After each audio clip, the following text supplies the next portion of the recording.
आपण बघतोय समोर दिसते ती डिफेंडर गाडी। सध्या ज्या गाडीची महाराष्ट्रामध्ये चर्चा आहे त्या डिफेंडर गाडीचे मालक या ठिकाणी आपल्याला पाहायला मिळत आहेत। लोक त्यांच्यासोबत सेल्फी घेत आहेत, भेटतायत आणि मनापासून त्यांचं अभिनंदन करतायत। संघर्ष योद्धा मनोजदादा जरांगे पाटील यांच्या पश्चिम महाराष्ट्रातल्या या दौऱ्याच्या निमित्ताने ही गाडी खूप आपल्याला गाजलेली पाहायला मिळाली आणि खरं म्हणजे सगळ्यांना उत्सुकता होती, कुतूहल होतं या गाडीचे मालक नेमके कोण आहेत आणि ही गाडी नेमकी कोणाची। पहिल्यांदा तर असं वाटलं की मनोजदादा जरांगे पाटील यांनीच गाडी घेतली असं सोशल मीडियावरती या ठिकाणी रणधुमाळी पसरली होती, परंतु आता स्वतः गाडीचे मालकच आपल्यासोबत आहेत। त्यांच्याकडून आपण जाणून घेण्याचा प्रयत्न करूया। भोसले साहेब, तुमची गाडी सध्या महाराष्ट्रामध्ये प्रचंड व्हायरल झालेली आहे आणि पश्चिम महाराष्ट्रातल्या पूर्ण दौऱ्यात मनोजदादांच्या सोबत ही गाडी आहे। आणखी किती दिवस ही गाडी मनोजदादांच्या दौऱ्यात राहणार आहे?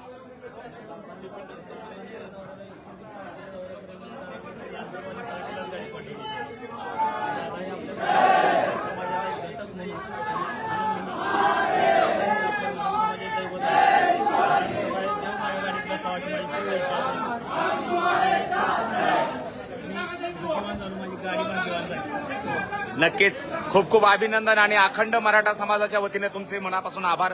बांधवांना विनंती, कमेंट्समध्ये भोसले साहेबांचं मनापासून अभिनंदन करायचंय, कारण ह्या वाघाने आपल्या मनोजदादा जरांगे पाटलांना ही त्यांची नवी कोरी डिफेंडर गाडी या ठिकाणी दिली। तुम्हाला म्हणजे गर्दी असते, एवढी महागडी गाडी आहे आणि असं वाटलं नाही का ताफ्यात गाडी खराब होईल किंवा गाडीला लोक लटकत असतात?